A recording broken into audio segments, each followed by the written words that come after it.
Hey guys, দেখতেই পাচ্ছ আমার হাতে ভিভো V50। তো আনবক্সিং করতেছি।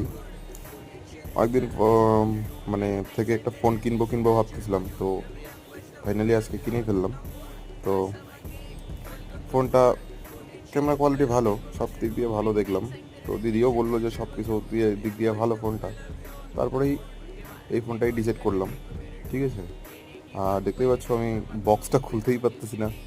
মানে আসলে আমি নিচের স্টিকারটা খুলাইনি, এই জন্য আমি বক্সটা খুলতে পারতেছিলাম না। ঠিক আছে। এই যে আমার ফোন, তো আমার ফোনটা তো হয়ে গেল একটা। ঠিক আছে, ভিভো V50।